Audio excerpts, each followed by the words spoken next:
Hi friends. Swami Vivekananda చెప్పిన సోదరిమణులారా లేవండి మేల్కొండిలో part 61లో భారతీయ సిద్ధపురుషుల్లో part 4 చెప్తున్నాను. ఈరోజు నేను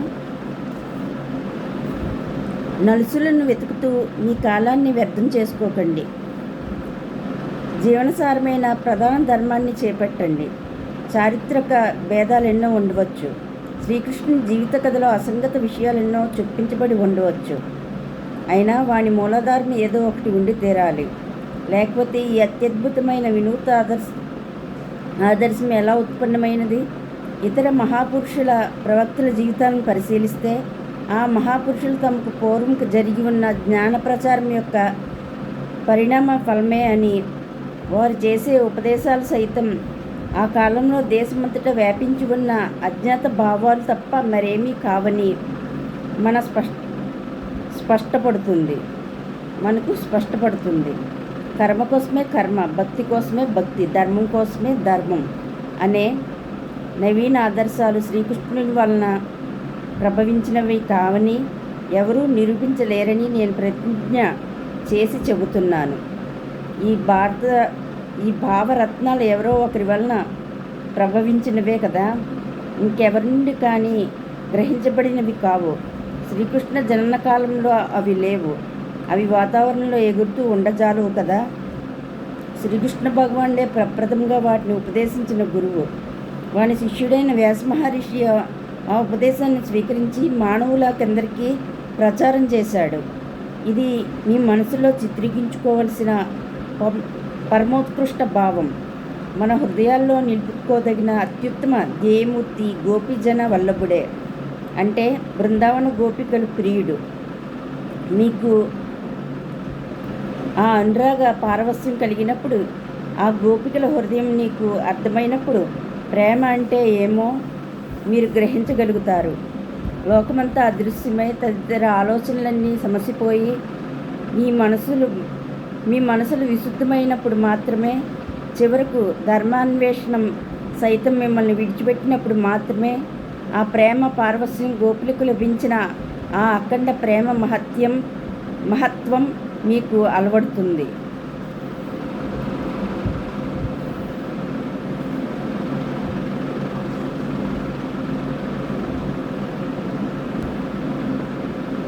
అదే అహేతుక ప్రేమ కోసం ప్రేమ అంటే అదే గమ్యాలకంతటికి పరమగమ్యం. అది మీకు దొరికితే అంతా దొరికినట్లే. అంతకంటే కిందికి దిగి గీతోపదేశకర్త అయిన శ్రీకృష్ణుని దగ్గరికి వద్దాం. అయ్యో, భారతదేశంలో ఇప్పుడు గుర్రానికి ముందు బండి నుంచే వికట ప్రయత్నం ఒకటి సాగుతోంది. గోపికాప్రియునిగా శ్రీకృష్ణుని భావించడం ఏదో ఒక వికృత కార్యంగా మన వాళ్ళనేక మంది అభిప్రాయం. యూరోపియన్లకు అది కొంచెం అసహ్యంగా ఉంటుందట. డాక్టర్ బిరుదు సంపాదించిన ఎవడో ఒక పిచ్చిపుల్లైకు అది రోతగా ఉంటుందట. కాబట్టి గోపికలు గోల విసర్జించి వేయవలసిందే. పాపం యూరోపియన్ల ఆమోదం లేకుండా కృష్ణుడు జీవించడం ఎలా? వానికి బ్రతుకు తెరువు లేదు. మహాభారతంలో 1-2 చోట్ల తప్ప గోపికల ప్రస్తావనే లేదు. ఆ సందర్భాలు కూడా అంత ప్రధానమైనవి కావు. ద్రౌపది ప్రార్థనలో బృందావన లీలల ప్రస్తావన ఉంది. శిశుపాలుని అధిక్షేపంలో ఈ బృందావన ప్రస్తావన ఉంది. కానీ ఇవన్నీ ప్రక్షిప్తమట. యూరోపియన్లకు హితువుగాని దాన్ని దేన్నైనా త్రోసివేయవలసిందే. గోపికల ప్రస్తావన, గోపాలకృష్ణుని ప్రశంస సైతం ప్రక్షిప్తాలైపోతున్నాయి. ఆహా, వ్యాపార సంరంభంలో మునిగిపోయిన ఈ మహానుభావులు మతధర్మాన్ని సైతం వాణిజ్యానికి ఒక అంగంగా చేసుకున్న ఈ గనులు ఇహంలో ఏదో చేసి దాన్ని పట్టుకుని స్వర్గానికి ఎగ్బ్రాకాలని చూస్తారే. కోమటి చక్రవడ్డీ అంటే వడ్డీకి వడ్డీ రావాల్సిందే. ఇహంలో నిలువ చేసుకున్న దాన్ని అతడు పరంలో అనుభవించడానికి పన్నుగడ పడుతున్నాడు. ఆహా, అలాంటి భావక్షేత్రంలో గోపికలకు పాపం తావు లేకపోవడం సత్యమే మరి. ఆ బృందావన గోపికా ప్రియుని దివ్య రూపాన్ని విడిచి మనం క్రిందికి వచ్చి గీతాబోధకుడైన శ్రీకృష్ణుని క్షేత్రాన్ని చేరుదాం. వేదాలకు గీతం మించిన శ్రేష్టతర వ్యాఖ్యానం ఇంతవరకు రచించలేరు కూడా. భాష్యకారులు ఎందరో ఉన్నారు. ప్రతివాడు తన మతానికి అనుకూలించే మార్గంలో అర్థాన్ని కల్పిస్తూ వస్తూ ఉండటం వల్ల శత్రువుల యొక్క అంటే ఉపనిషత్తుల యొక్క తత్వసారాన్ని శృతుల యొక్క అంటే ఉపనిషత్తుల యొక్క తత్వసారాన్ని గ్రహించడం అత్యంత దృఢమైపోయింది. కాబట్టి అప్పుడు శృతులు ప్రసాదించిన ఆ దేవదేవుడే శ్రీహరియే గీతోపదేశకుడిగా వాని అర్థాన్ని మనకు బోధపరచడానికి మరలా అవతరించాడు. వాని వ్యాఖ్యాన పద్ధతిని మించి ఏది భారతీయులకి ఈనాడు అక్కర్లేదు. ప్రపంచానికి కూడా అంతకు మించి ఆవశ్యకమైనది ఏదీ లేదు. తర్వాతి కాలంలో మన శాస్త్రాలకు అర్థం చెప్పిపోయిన వారు గీతకు సైతం వ్యాఖ్యానం చేయదలిచి అనేక స్థలాల్లో అర్థాన్ని గ్రహించలేక తికమకపడ్డారు.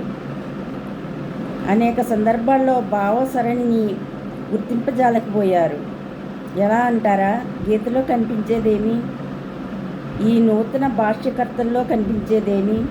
ఒకానొక అద్వైత భాష్యకారుడు ఒక ఉపనిషత్తును తీసుకుంటాడు.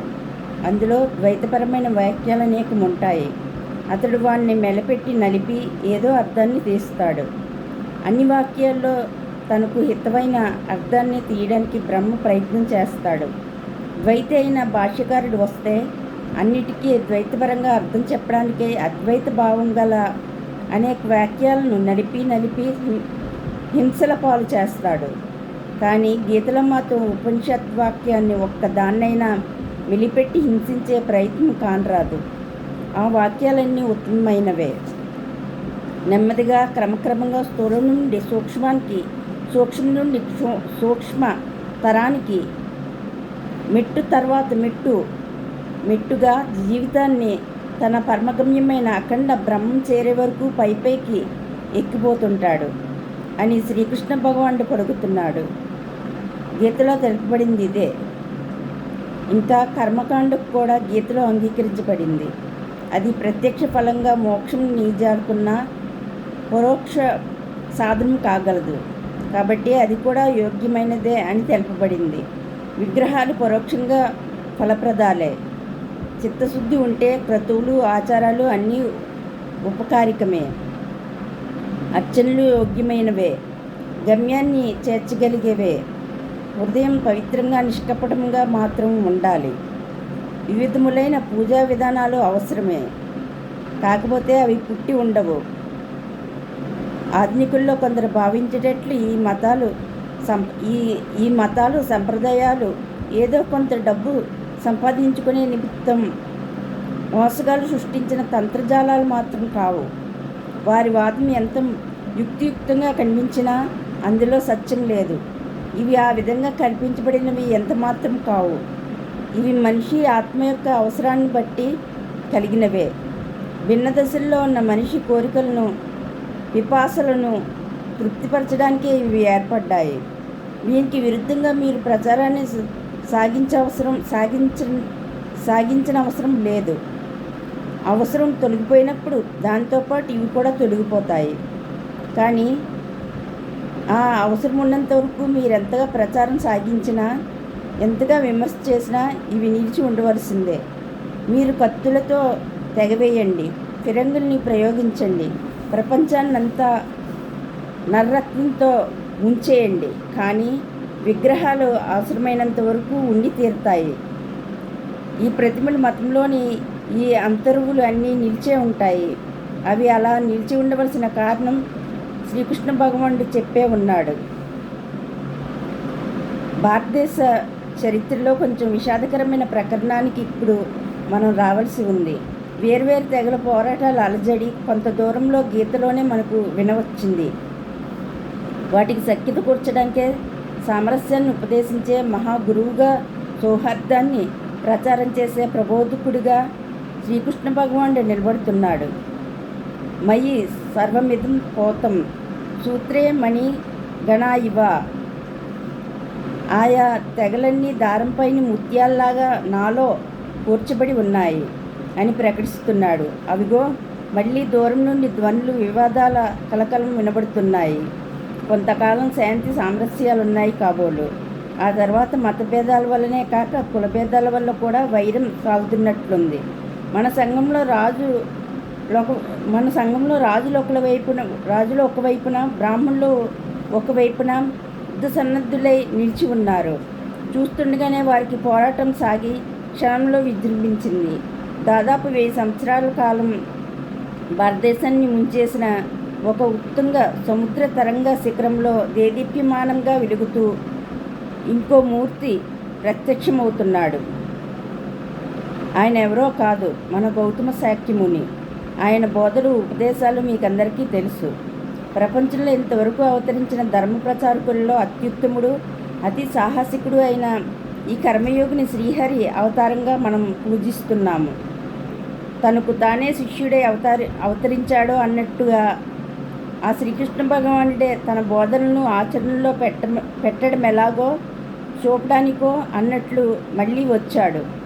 గీతలో ఇలా బోధించిన ఆ కంఠస్వరమే మళ్ళీ వినబడింది. స్వల్పమప్యస్య ధర్మస్య త్రాయతే మహతో భయాత్. అంటే ఈ ధర్మాన్ని స్వల్పంగా నిర్వహించినా అది మహాభయం నుండి కాపాడుతుంది.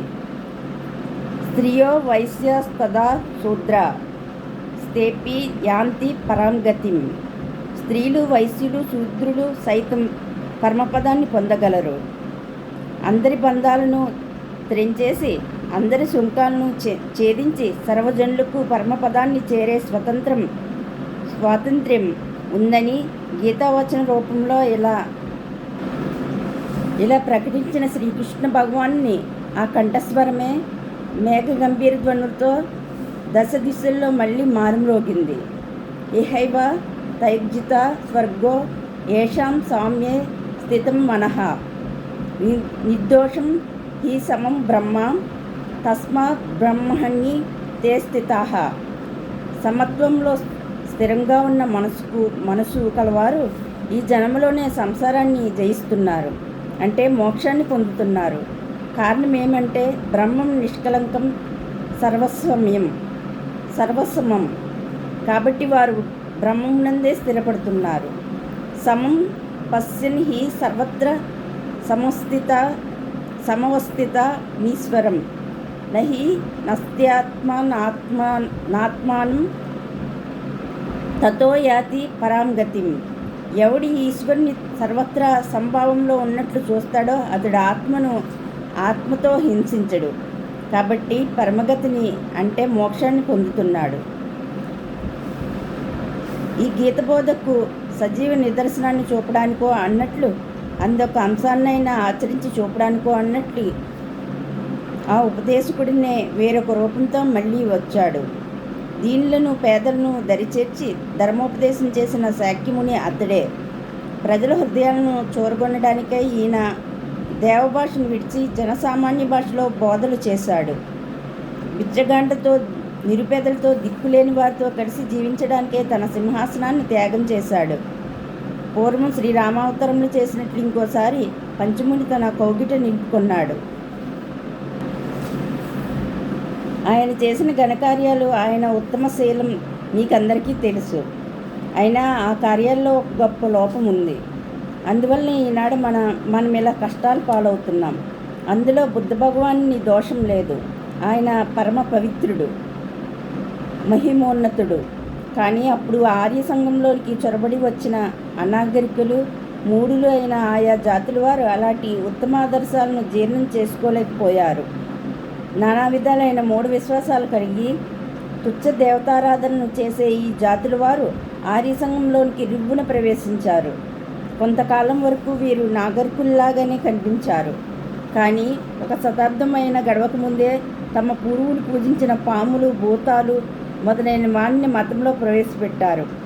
అందువల్ల భారతదేశమంతా అధోగతిలో పడి మూర్ఖజన సంకీర్ణమైపోయింది. బౌద్ధులు జంతువదలను చూచి ఆగ్రహం పూని వైదిక యజ్ఞాలను ఖండించారు. ఈ యజ్ఞాలు ప్రతి ఇంట్లో జరిగేవి. ఇంటింటా ప్రజ్వలిత అగ్ని ఉండేది. వారి పూజా కలాపమంతా ఇంతే. ఇలాంటి యజ్ఞాలు రూపుమాసిపోయాయి. వాటి స్థానంలో శోభాయమానములైన దేవళాలు, వైభవపేతాలైన కర్మలు, భోగపరాయణులైన అర్చకులు, ఇంకా ఈ కాలంలో భారతదేశంలో కనిపించే సర్వాడంబరాలు వచ్చి చేరాయి. బుద్ధుడు వైదిక సాంప్రదాయకములైన విగ్రహాలను ధ్వంసం చేశాడని ఇటీవల కొందరు వ్రాసిన గ్రంథాలను చదివితే నాకు నవ్వొచ్చింది. బౌద్ధ మతమే బ్రాహ్మణ సంప్రదాయాన్ని, విగ్రహారాధనను కూడా భారతదేశంలో సృష్టి చేసిందని పాపం వాళ్ళకు తెలియదు. 1-2 సంవత్సరాల క్రితం రష్యా దేశీయుడు ఒకడు ఒక గ్రంథం రాశాడు. ఆయన యేసుక్రీస్తు యొక్క అతి విచిత్రమైన జీవిత కథను ఒకదాన్ని తాను కనిపెట్టినట్లు ఆ పుస్తకంలో తెలిపాడు. ఆ గ్రంథంలో ఒక భాగంలో క్రీస్తు బ్రాహ్మణుల దగ్గర జ్ఞానార్జన చేయడానికే జగన్నాథాలయానికి వెళ్ళినట్లు బ్రాహ్మణులు ఇతరుల ఎడ చూపే అసహన భావాన్ని, వారి విగ్రహాలను చూసి అసహించుకుని టిబెట్ దేశంలోని లామాల దగ్గరికి వెళ్ళి సిద్ధిని సాధించి ఇంటికి మరలినట్లు ఆయన అందులో వ్రాశాడు. భారతదేశ చరిత్ర తెలిపిన ఏ బాలునికైనా ఈ విషయమంతా ఒట్టి అబద్ధమే అని ఆ వ్రాతల వల్లనే తెలుస్తుంది. ఎందుకంటే జగన్నాథంలోని ఆలయం ప్రాచీన బౌద్ధాలయమే కదా. ఈ ఆలయాన్ని ఇంకా కొన్నింటిని మనం తర్వాతి కాలంలో మళ్ళీ హిందూ దేవాలయాలుగా మార్చాం. ఇలాంటి కార్యాలను మనం ఇంకా ఇలా చేయాలి. జగన్నాథంలో ఆ కాలంలో ఒక బ్రాహ్మణుడైనా లేడు. అయినప్పటికీ అక్కడి బ్రాహ్మణుల దగ్గర చదువుకోవడానికి యేసుక్రీస్తు వచ్చాడని చరిత్ర పరిశోధకుడైన ఈ గండు చెబుతున్నాడు. జీవకారుణ్యాన్ని ఎంత బోధించినా, మహోదత్తమైన నీతి ధర్మాలను ఎంత ప్రకటించినా, నాశనం లేని ఆత్మ ఒకటి ఉందా లేదా అనే సూక్ష్మ వివాదాలను ఎన్ని సాగించినా బౌద్ధమత సౌధం ఈ విధంగా నేలకూలి ముక్కలైపోయింది. ఆ జీర్ణావస్థ చాలా బీభత్స రూపమైంది. బౌద్ధమత నాశనం నాటి బీభత్స దశను వర్ణించడానికి ఇప్పుడు వ్యవధి కానీ అభిలాష కానీ నాకు లేదు. కానీ ఒక్క మాట, అతి నీచమైన కర్మకలాపాలు, అసహ్యమైన దూరాచారాలు ఎన్నో బౌద్ధమతం పేరిట వెలిశాయి. కొన్ని బౌద్ధ గ్రంథాల్లో కనిపిస్తున్నంతటి బూతులు ఇంతవరకు ఏ మానవ బుద్ధి ఊహించి ఉండదు, ఏ మానవ హస్తము వ్రాసి ఉండదు. అవి అంత దుర్భరంగా ఘోరంగా ఉన్నాయి. అవి శుభ్రమైపోయిన బౌద్ధ ధర్మంలో తల ఎత్తిన సృష్టి. అయినప్పటికీ భారతదేశం బ్రతికి ఉండవలసింది కావడం చేత ఈశ్వరుడు మరొకసారి అవతరించాడు. ధర్మం క్షీణించినప్పుడంతా అవతారం ధరించి వస్తానని చాటి చెప్పిన భగవానుడు మరలా వచ్చాడు. ఈ మారు దక్షిణ దేశంలో అవతారం ఎత్తాడు. తన 16వ ఏటనే గ్రంథాలన్నీ వ్రాసి ప్రసిద్ధిగాంచిన ఆ బ్రాహ్మణ బాలుడు ఆనాడు వ్రాసిన గ్రంథాలను ఈనాడు ప్రపంచమంతా విస్మయచకితమై అద్భుతావిష్టమై చూస్తున్నది. ఆ బాలుడు నిజంగా అలాంటి వాడే. అతడు భారతదేశాన్ని పూర్వపు నిర్మల స్వేచ్ఛా దశకు తీసుకుని రావాలని ప్రయత్నించాడు. ఆయన పూనిన ఈ మహోద్యమం ఎంతటిదో మీరు ఊహించుకోండి. ఆయన అవతరించే సమయానికి భారతదేశం ఎలాంటి కల్లోల పరిస్థితుల్లో ఉండిందో కొంతవరకు మీకు ఇప్పుడు చెప్పాను. మీరిప్పుడు సంస్కరించబూలిన ఘోర దోషాలన్నీ ఆ పతనావస్థ ఫలితాలే. తార్తారులు, పెలూచీలు మొదలైన ఘోర జాతులు భారతదేశానికి వచ్చి బౌద్ధులైపోయారు, మనలో కలిసిపోయారు. నెమ్మదిగా వారి జాతీయ ఆచారాలను మనలో చొప్పించారు. అందువల్ల మన జాతీయ జీవనం అంతా ఘోర బీభత్స దురాచార భూయిష్టమైపోయింది. బౌద్ధుల నుండి ఆ బాలుడు సంపాదించుకున్న పిత్రార్జితం ఇది. ఆనాటి నుండి ఈనాటి వరకు భారతదేశాన జరుగుతున్న కృషి అంతా వేదాంత ధర్మ సహాయంతో బౌద్ధ మతానవస్థ నుండి దేశాన్ని మళ్ళీ పునరుద్ధరించడమే. అది ఇంకా జరుగుతూనే ఉంది. శ్రీలంకరులు మహా తత్వవేత్తే అవతరించి బౌద్ధ వేదాంత మతాల తత్వార్థాలు అంతగా వేరు కావని శిష్యులు గురుబోధను అర్థం చేసుకోజాలక పతితులైపోయి జీవుడు లేడని దేవుడు లేడని వాదిస్తూ నాస్తికులైపోయారని రుజువు చేసి లోకానికి చాటి చెప్పారు. అప్పుడు బౌద్ధ మతస్థులంతా వెనుకటి మతంలోనికి తిరిగి రాసాగారు. కానీ వారు అప్పటికే ఈ దురాచారాలన్నిటికో అలవాటు పడ్డారు. చేయగలిగిందేముంది? అటు తర్వాత తేజవైభవమూర్తి అయిన శ్రీ రామానుజులు వారు ఉద్భవించారు. శంకరాచార్యులకు మహోజ్వల బుద్ధి వైభవంతో సమమైన హృదయ వైశాల్యం లేదని నా భావం.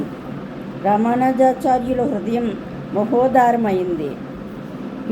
పీడితుల కోసం ఆయన హృదయం బాధపడింది. వారి పట్ల ఆయనకు సానుభూతి కలిగింది. అప్పటికి దేశాచారాల్లో కలిసిపోయి అంతటా విజృంభిస్తున్న కర్మకలాపాలను ఆయన సాధ్యమైనంత వరకు సంస్కరించి పవిత్రం చేశాడు. ప్రజలకు అత్యవసరమైన క్రొత్త కర్మలను, పూజా కలాపాలను ఏర్పరిచాడు. ఇది కాక ఉత్తమ ఆదిత్యాత్మిక పూజా అవకాశాన్ని బ్రాహ్మణుడు మొదలు మాలవాణి వరకు ప్రతి వానికి కల్పించాడు. ఇదే శ్రీ రామానుజుల వారు చేసిన గొప్ప పని. ఆ ఉద్యమం ఉత్తరముఖంగా పురోగమించి క్రమక్రమంగా ఉత్తర భారతమంతా వ్యాపించింది. ఆ తర్వాత మహమ్మదీయ పరిపాలన కాలంలో అక్కడి మహానాయకులు కొందరు దాన్ని చేపట్టారు. ఉత్తర దేశపు నవీన ప్రవక్తల్లో దీన్ని చేపట్టిన మహనీయుల్లో మహోజ్వల బుద్ధ సంపన్నుడు శ్రీ చైతన్యుల వారు. శ్రీ రామానుజుల వారి కాలం నుండి ఒక విశేషం మీరు గుర్తించవచ్చు. ప్రతి వానికి ఆధ్యాత్మిక సాధనకు అవకాశం కల్పించబడింది. శంకరాచార్యుల వారికి ముందున్న ప్రవక్తలందరూ ఈ ధర్మాన్నే పాటించారు. రామానుజులకు తర్వాత వచ్చిన ప్రవక్తలకు కూడా అదే ధర్మసూత్రమై వెలిసింది. శంకరాచార్యుల వారు ఈ విషయంలో అంగీకారం లేనివారు అనే ప్రతీతికి కారణమేమో నేను గ్రహించలేకున్నాను. అలాంటి ప్రాతికూల్యం వారి గ్రంథాల్లో ఎక్కడ నాకు కనిపించడం లేదు. శంకరాచార్యుల వారి బోధనలో లోకానికి ఇట్టి భావం ఉండటానికి కారణం చాలా వరకు బుద్ధ భగవాన్ విషయంలో లాగే వారి శిష్యుల అసమర్థతే అని నా భావన. ఉత్తర భారతదేశ సిద్ధపురుష శేఖరులైన శ్రీ చైతన్యుల వారు పురాణకాలం నాడు గోపికల్లో కనబడిన ప్రేమోన్మదానికి మూర్తిభావమై వెలిశారు. ఆయన బ్రాహ్మణుడు. ఆ కాలంలో తర్కానికి ప్రసిద్ధి పొందిన సద్వంశంలో జన్మించినవాడు. తర్కశాస్త్రంలో మహా విద్వాంసుడు, తర్కశాస్త్ర బోధకుడు, జగద్విజయం సాధించిన తార్కికాగ్రగణ్యుడు. తర్కజ్ఞానమే జీవితానికి పరమగమ్యమని బాల్యం నుండి నేర్చుకున్నాడు. అయినా ఒక మహాత్ముని కరుణ వల్ల ఆయన జీవితమంతా మారిపోయింది. వాగ్వాదాలను, తర్క విద్యా గురు పదవులను పరిత్యజించాడు. లోకంలో భక్తి ప్రబోధం చేసిన గురువులందరిలోకి అగ్రగణ్యుడయ్యాడు. వెర్రి చైతన్యుడను పేరు పొందినాడు. వాని భక్తి వంగభూమి అంతటా వ్యాపించి ప్రతివానికి భవక్లేపోశాంతిని కలిగించింది. అతని ప్రేమకు హద్దులు లేవు. పుణ్యపురుషుడు కానీ పాతికి కానీ హిందూకి కానీ మహమ్మదీయుడికి కానీ పవిత్రుడికి కానీ అపవిత్రుడికి కానీ వీధికెక్కిన వెలయాలు కానీ అందరూ వానికి ప్రేమపాత్రులే, అనుగ్రహపాత్రులే. కాలక్రమాన అన్నీ భ్రష్టమైపోయినట్లే ఇతని సంప్రదాయం సైతం చాలా వరకు ఈనాడు భ్రష్టమైపోయినప్పటికీ కూడా పేదవారికి, పతితులకు, దుర్భరులకు, కులభ్రష్టులకు, సంఘ బహిష్కృతులకు అందరికీ శరణమైంది. కానీ సత్యం కోసం ఒక విషయాన్ని నేను ఇక్కడ చెప్పవలసి ఉంది. వేదాంత మతావలంబులలో అద్భుతమైన భావవైశాల్యం కనిపిస్తుంది. శంకరాచార్యులు వారిని బాగా అర్థం చేసుకున్న వాడెవడైనా భారతదేశంలోని వివిధ సంప్రదాయాలన్నీ నిజంగా విభిన్నాలని చెప్పాడు. అలా అయినప్పటికీ శంకరులు కుల తారతమ్యాలను పాటించడంలో గట్టి పట్టుదల కలవాడు. ఇక వైష్ణవ గురువుల్లో కుల విషయ సమస్యల్లో మహోదార్యం, మత విషయక సమస్యల్లో అసహనభావం ప్రదర్శించారు. వీరిలో ఒకరికి అద్భుత బుద్ధిబలం, రెండో వారికి అద్భుత హృదయ వైశాల్యం ఉన్నాయి. అలాంటి బుద్ధిని, అలాంటి హృదయాన్ని రెండూ కలిగిన ఒక మహానుభావుడు జన్మించవలసిన కాలం వచ్చింది. దగద్గతమైన శంకరుని బుద్ధి విశేషాన్ని, అద్భుతమైన చైతన్యాన్ని, అఖండ విశాల హృదయాన్ని ఒకే శరీరంలో కూర్చుకొని ఒకరు అవతరించడానికి కాలం పరిపక్వమైంది. ప్రతి సంప్రదాయాన్ని భావించేది ఒకే ఆత్మ, ఒకే దైవం అని కనుగొనగలిగిన వాడు, ప్రతి జీవిలో భగవంతుని సాక్షాత్కరింపచేసుకుని గలిగినవాడు, పేదల కోసం, దుర్బలుల కోసం, పీడితుల కోసం, సంఘ భ్రష్టుల కోసం, ఒక్క భారతదేశంలోనే కాదు ప్రపంచమంతటా ప్రతి వాని కోసం ఆరాటపడి సానుభూతితో తప్పించిపోయే హృదయం కలవాడు. ఒక్క భారతదేశంలోనే కాక ప్రపంచమంతటా నిరంతరం ఒకదానితో ఒకటి పోరాడుకుంటున్న అన్ని మత సాంప్రదాయాలకు అద్భుత సామరస్యం కలిగించే మహోత్కృష్ట భావాలను సంకల్పించగల మహోజ్వల బుద్ధి వైభవం కలవాడు. బుద్ధి హృదయ సమ్మేళనం గల సార్వలౌకిక మతాన్ని కల్పించే శక్తి గలవాడు. అవతరించే సమయం వచ్చింది. అలాంటి పురుషోత్తముడు ఒకడు ఈ లోకంలో అవతరించాడు. అలాంటి వ్యక్తి పాదారవిందాల చెంత సంవత్సరాల తరబడి కూర్చునే మహాభాగ్యం నాకు లభించింది. ఆయన అవతరించాడు. ఇందులో ఒక విశేషం ఉంది. పాశ్చాత్యుల అభిప్రాయాలతో, పాశ్చాత్య భావాలతో నిండి